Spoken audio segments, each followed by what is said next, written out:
Good morning, Oswego, and welcome to Top in the Morning. Today is Monday, February 25th, 2013. I'm Megan Roberts. At the top of the hour, we have updates on a stabbing in Clay late last night. Also, a small fire that left one dead in Syracuse. New York State gun owners are firing back to Governor Cuomo's gun ban. And later in the show, we'll have Adam Rubsick with all the glitz and glamour from the Oscars. But first, we'll take a look at your weather as you're getting out the door with meteorologist Ryan Farrell. Good morning, Ryan.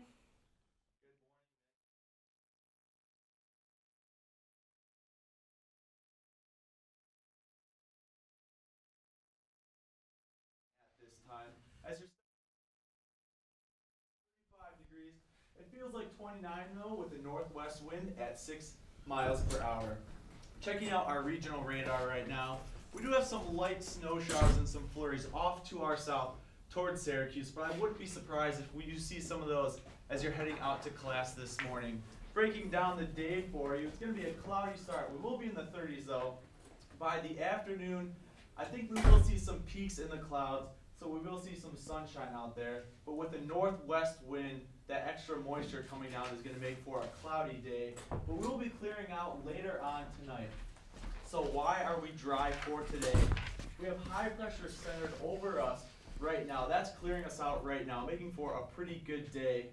But right now, that's kind of the main point, as another storm system will be moving in for Tuesday. So for today, we're going to be in the mid-30s. Again, as I said, we'll see some peaks of sunshine out there as the clouds start to dissipate. And we will have some AM flurries as you're heading out to class. Not too much of a big deal. More about that storm system coming up in my full forecast, but I'm going to send it back to the news desk. Okay, thanks, Ryan. A man from the town of Clay is in serious but stable condition after a stabbing outside his home in Alperton Court. The Onondaga County Sheriff's Office says Elias Montezares was working on a car when a man pulled up next to him and the two began arguing. The suspect fled the scene after stabbing Montezares, who was taken to Upstate University Hospital. If anyone has any information, they are asked to call the Sheriff's Office at 315-435-3081.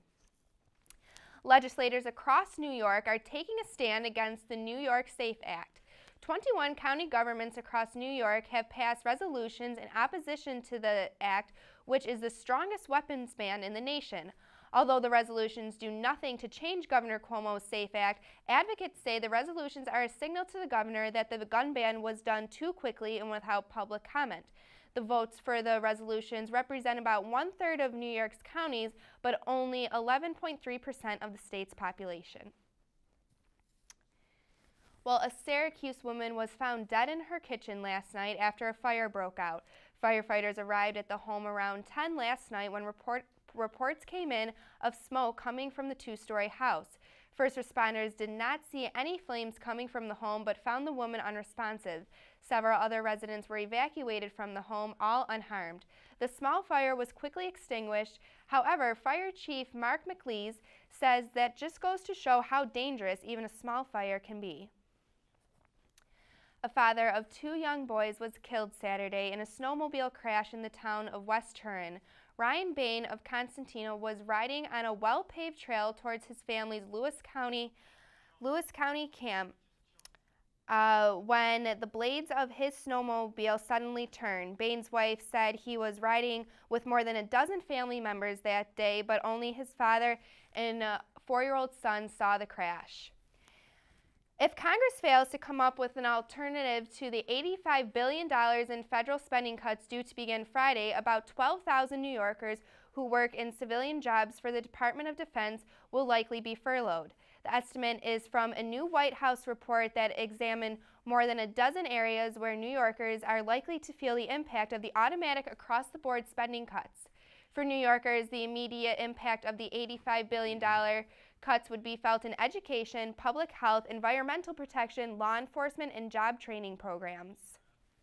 Well, we're going to take a quick break, and when we come back, we'll have your financial report.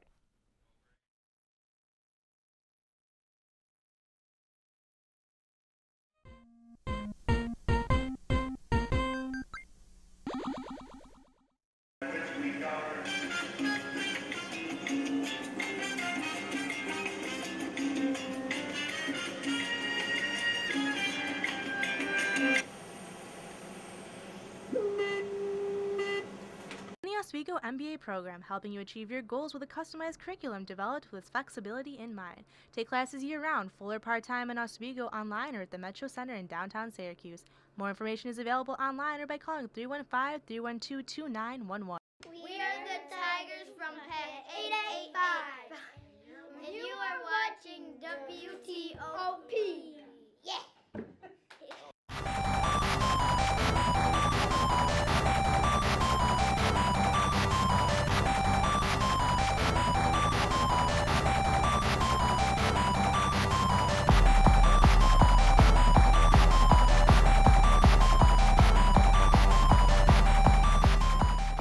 Hi, I'm Al Roker, class of '76, Oswego State University. You're watching WTOP, Channel 10.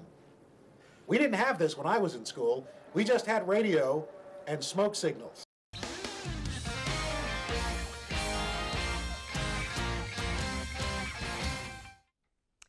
Good morning and welcome back. Ryan, it was a really glamorous night last night in Hollywood, That's but right. It's not looking too glamorous for the weather. No, you know, this weekend we kind of saw it all. We saw some snow, some rain, we pretty much had it all.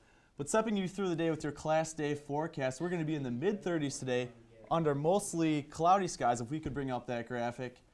Now, taking a look outside right now at our Skycam 10, we're seeing a pretty thick layer of clouds. That's going to consist for this morning. Thank you. Here I am. As I said, it's cloudy to start today. That's going to consist through this afternoon. We will be clearing up later on in the day, though. We're going to top out in the mid-30s. This afternoon, we may see some peaks of sunshine out there as the clouds start to dissipate. As you're walking to class, I can't rule out some stray flurries this morning. So we're at 35 right now. Northwest wind at 6 miles per hour. That's what's going to keep us a little cloudier for today. So as I mentioned earlier, we have high pressure over us right now. That's what's keeping us clear and keeping us in the mid-30s.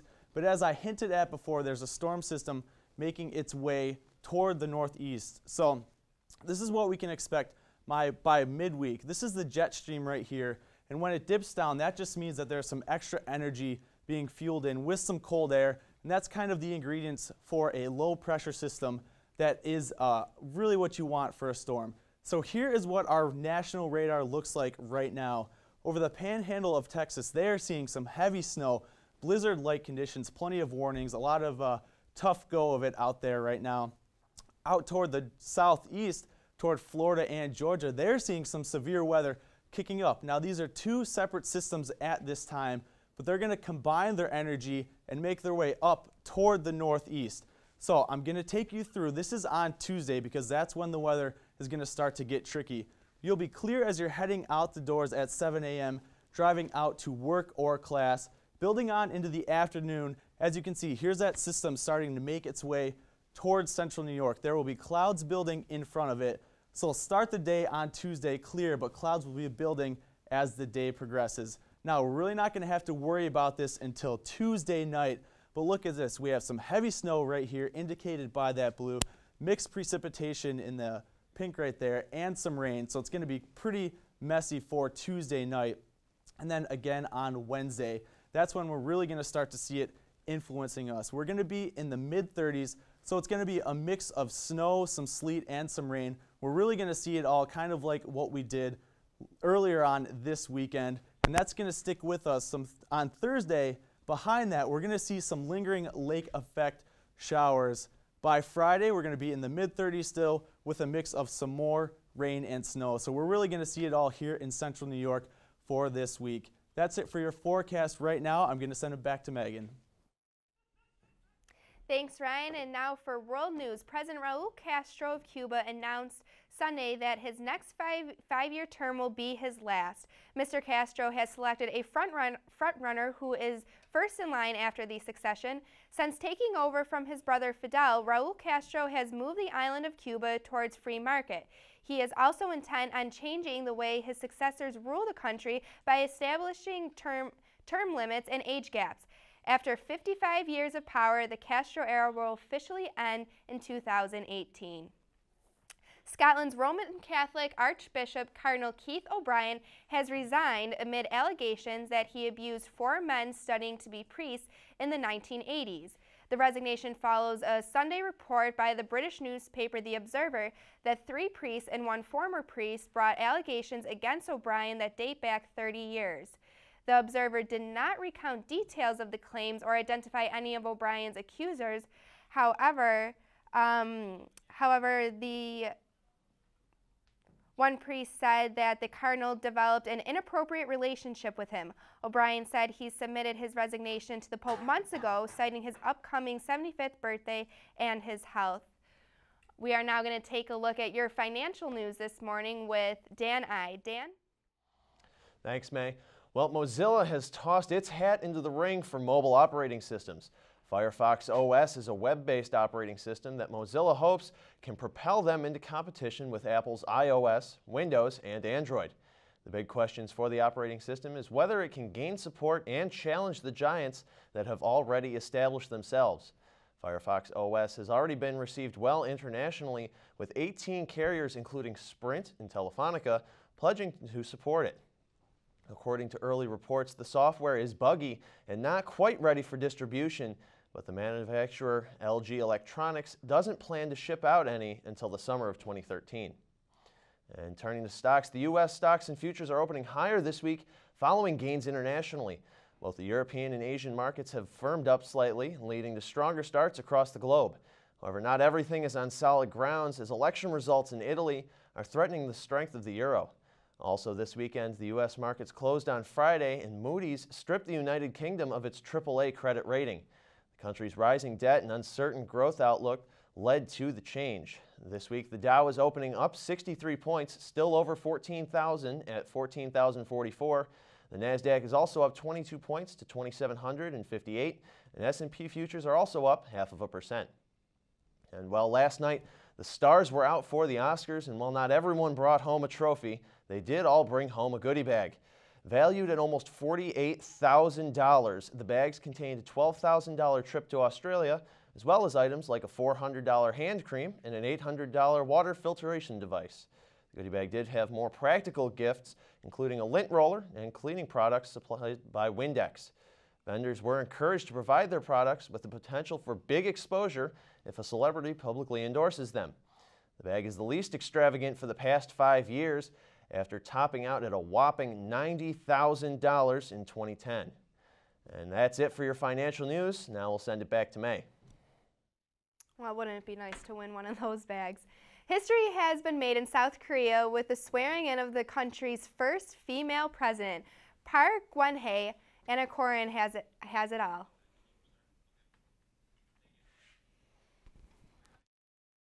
Know much about South Korea's first female president, the life of Park Geun-hye and her family fill the nation's history books.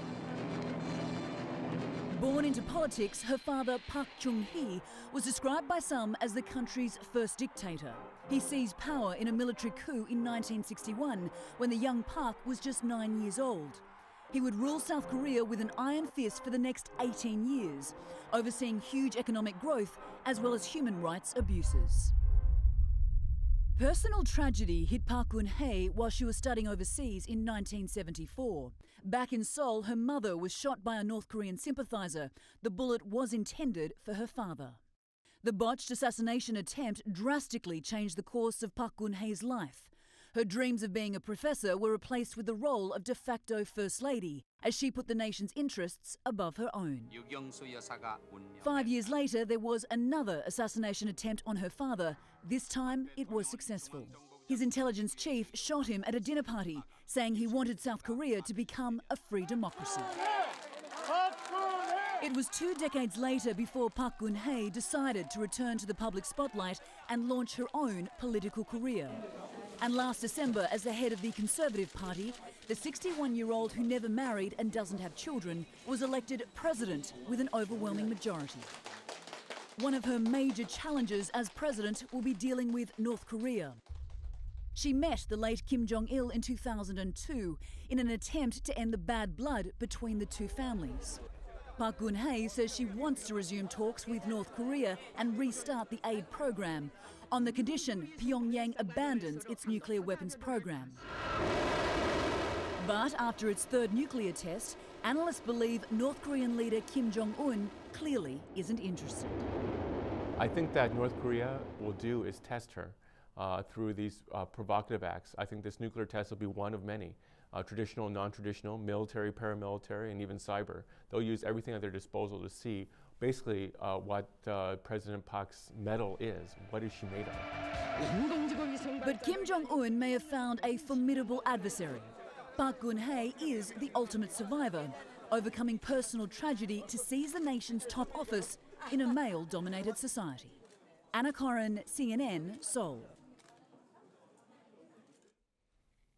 All right, and when we come back, Adam Rupsick will have it all from the Oscars, all news on your big winners. Stay with us. You're watching Top in the Morning.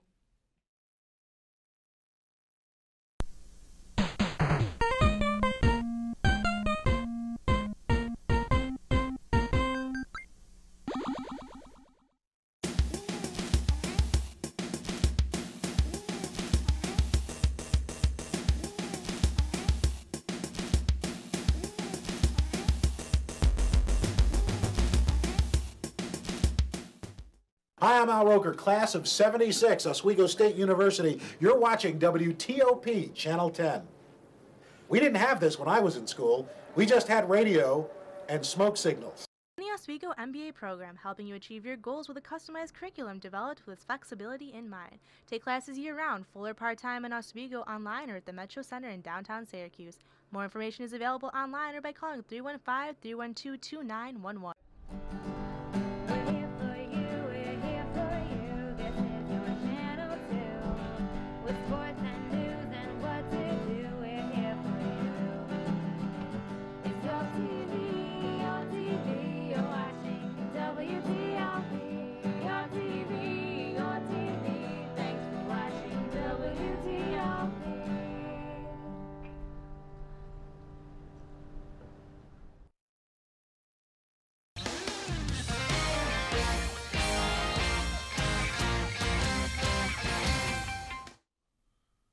Good morning and welcome back. Ryan, so weather's been okay for a while, but it seems like we're in for it coming up. Yeah, you know, we've actually had a lot of snow and rain. We kind of really seen it all. But thankfully today, we're going to be dry. Okay. So our forecast for today, we're going to be in the mid-30s under mostly cloudy skies to start. There's a chance for some flurries as you're heading out to class. But as the day progresses, we're going to see some peaks of sunshine out there. Now, as you're stepping outdoors right now, we are at 34 degrees, as I said, under mostly cloudy skies. It feels like 29 out there with a northwest wind at 6 miles per hour. Here's just a look from our Skycam 10 right now. Mostly cloudy. It's kind of a gray start to today, but as I mentioned, there's going to be some peaks of sunshine out there, so that's nice to look forward to for today. Here's our current radar. We have some light snow showers, mostly flurries to the south of us, so if you're driving from there, can't rule that out as you're coming through, commuting to Oswego. Your day planner for today, we're going to start out cloudy. We're going to see some peaks of sunshine, as I've been saying. Pretty nice out there, but we will be dry. As we build on later into the evening, those clouds will be clearing out. Stepping you through your class day forecast, we're going to start in the mid-30s. We're not really going to rise up too much, topping out right around 35 degrees. By this evening at 6 p.m., we're going to be at 32 as you're heading out to dinner. But as I mentioned, we will be clear. And why is that? Because of this high pressure right here that's going to be over us for the majority of today, building with some sunshine out there. But as I mentioned, there's going to be a storm system making its way to the northeast. This is what we can expect by midweek. Plenty of cold Canadian air being filtered in with this low pressure system. And here's what it looks like right now. As you can see, here's the cold air building in. That's where we have those blizzard warnings for the panhandle of Texas. But also with that, some severe weather with the warm tropical air that will be building into the northeast. These two systems are going to combine and work their way up the coast toward us. Now here's your forecast for Tuesday.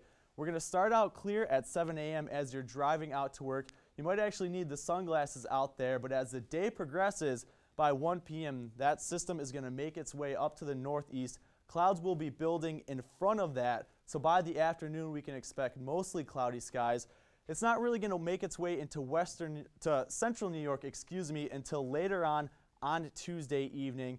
There's some snow, some mixed precip, some rain. So we're really going to see it all with this system. So take some extra time Tuesday night and Wednesday morning as you're heading out. There will definitely be some slick spots out there with the snow and rain mixing in for Wednesday. Tomorrow's actually going to be a really nice day, 38 degrees. We're going to see more sun than we do today. That's really going to be the pick day of the week. But as that storm system makes its way off to the northeast, it's going to go downhill from there. Wednesday, that's when we're going to see the mixed precip. We're going to be down to 36 degrees on Thursday with some lake effect showers, and that's going to continue on into Friday. We're still in the mid-30s though, so it's warmer than what we've been seeing, but along with that, we can expect some mixed precip. Pretty big mess for this week. Warm weather and sun is definitely big news. That's right. That's right. Today and tomorrow are going to be really nice before the system makes its way in. Do you think this system's going to look anything like Nemo did? No, this is a completely different storm. I mean, it's going to be big. It's going to be over most of the northeast, but it's mostly mixed precip, so the snow is not really going to rack up like it did with Nemo. All right. Well, speaking of big night in Hollywood. Yes, it was. I mean, all over the place, but we're going to start off with this weekend. Yesterday, with one of the biggest days in NASCAR, it went on as scheduled, even after a rare crash the day before. The Daytona 500 was one of the largest days in sports, but during the Nationwide Series on Saturday, on the final lap, sports was the least of spectators' worries. On the final lap, cars got together, sending one flying against the fence right in front of the fans. Tires, engine parts, and other debris were thrown into the spectators. A total of 33 people were injured, but no reported deaths. Crews worked all night to clean up the track, and the Daytona 500 went on as scheduled, leading to victory from Jimmy Johnson. But for movie lovers, it was the Oscars, and the 85th Academy Awards did not disappoint. Cutting to the chase, the award everyone was waiting for in Best Picture, from the controversial patriotic story of Zero Dark 30 to the bounty hunting with Django Unchained, this year's nominee list was quite interesting. But at the end of the night, with all said and done, Ben Affleck and Argo took home the Best Picture. This was the fourth Oscar nomination, making Argo unique in its own. With a star-studded lineup, the best award at the Oscars had to be the Best Actor of the Year. Movies brings with it great acting. Hugh Jackman, Denzel Washington, and Bradley Cooper were all nominated, but the winner went to Daniel Day-Lewis in Lincoln. He brought the past to life, acting as the President Abraham Lincoln in his efforts to abolish slavery. A movie with a theme of inspiration and leadership, Daniel Day-Lewis rocked the stage for his 5th Academy Award nomination. Last but not least, to round out most important awards, the Best Actress was at the top of the list. Jennifer Lawrence took home the hardware in her work during Silver Linings Playbook. She plays Tiffany, a troubled young widow who begins a complex relationship with a man recently released from a psychiatric facility. This is Lawrence's second nomination, with a previous one coming in Winter's Bone in 2010. That's it for this Oscar Roundup in entertainment news. I'm Adam Rupsick. Back to the desk.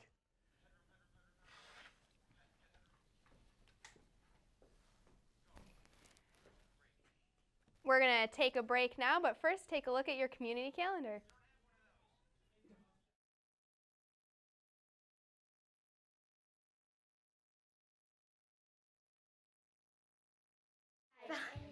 And you are watching WTOP. Yeah. The Oswego MBA program, helping you achieve your goals with a customized curriculum developed with flexibility in mind. Take classes year-round, full or part-time in Oswego, online or at the Metro Center in downtown Syracuse. More information is available online or by calling 315-312-2911.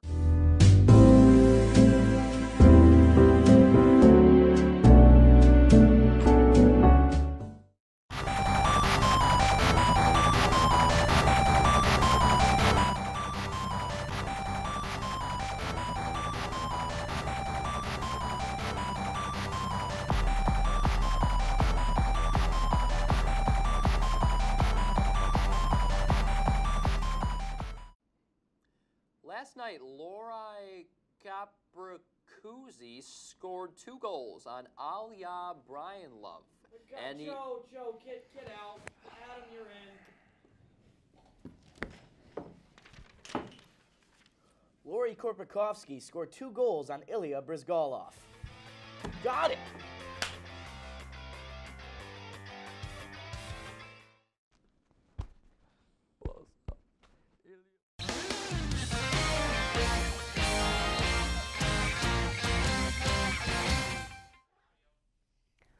Welcome back. Well, speaking of the Oscars, talk about a high and low in a matter of moments. When walking up the stairs to accept her award, Jennifer Lawrence slipped.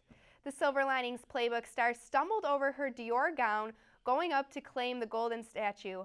Lawrence brushed it off, and the audience gave her a standing ovation when she finally reached the podium. As always, she was very gracious when accepting her Oscar for Best Actress in a Lead Role.